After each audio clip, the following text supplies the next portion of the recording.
you blew right through that stop sign? Those people riding and that driver could have been seriously injured and or killed just by the irresponsibility of that pedicab driver. Have you taken a pedicab since? No. Will you ever take one again? No. Ever. You hear about car accidents every day, but here in Austin, pedicab accidents are a growing problem, one we've been pushing the city to come up with a solution for a year. Well, tonight, KXAN reveals this danger is not dying down. And after traveling hundreds of miles across the nation, we discover what Austin could learn from another city. KXAN investigator Lindsey Bramson has more from downtown. These are 7 lawsuits against pedicab companies in Austin, filed by passengers who have been in serious accidents here downtown. Everything from broken bones to concussions, even major surgery. Cases some of these victims say should be more than enough for city leaders to take action.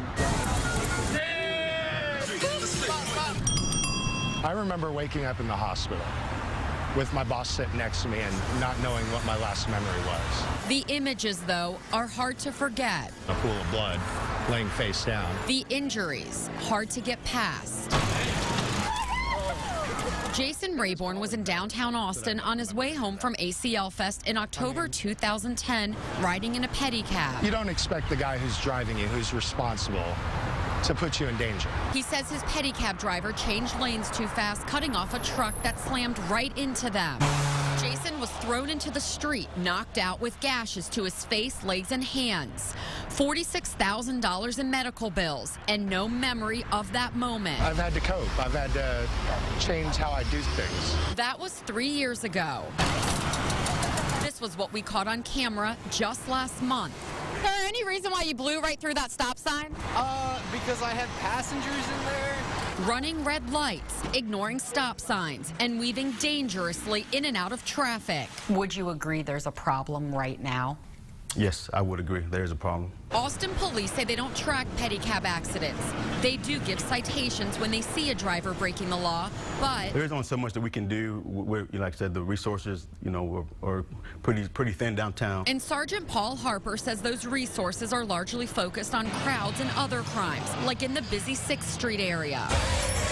But even when they do pull over a pedicab, The number one excuse we get is that, they didn't know that whatever they're committing was a violation. but is that an excuse? It's not an excuse. Quick rides out, folks. Anywhere downtown.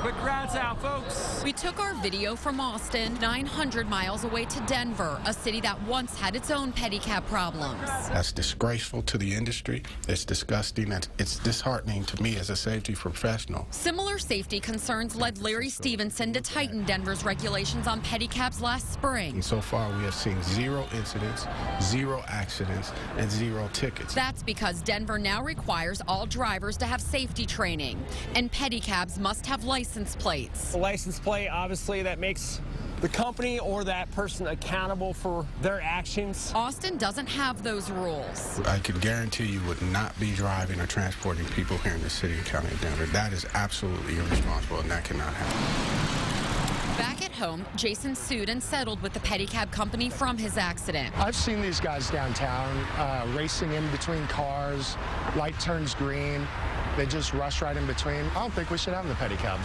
We took what we learned in Denver to city leaders here who agree there's still a serious problem. After that, at least one council member has made plans to begin moving forward toward a safer solution.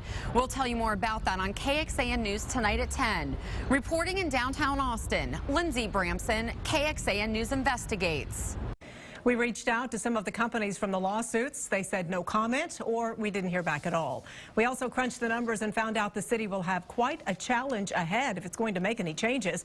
Right now, there are 21 permitted pedicab companies with nearly 1,200 permitted drivers operating more than 500 pedicabs in Austin. Now, the city does have some rules in place. It can remove a pedicab from service if it doesn't display a handful of items, including driver credentials, the pedicab company's name, telephone number and unit number, a permit decal, and an annual city inspection decal.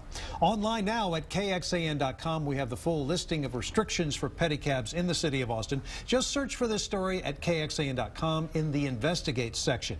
And if you have thoughts on this investigation, join us for KXAN Live. That's an interactive chat between you and Lindsay, where you can ask her more about her report that aired tonight.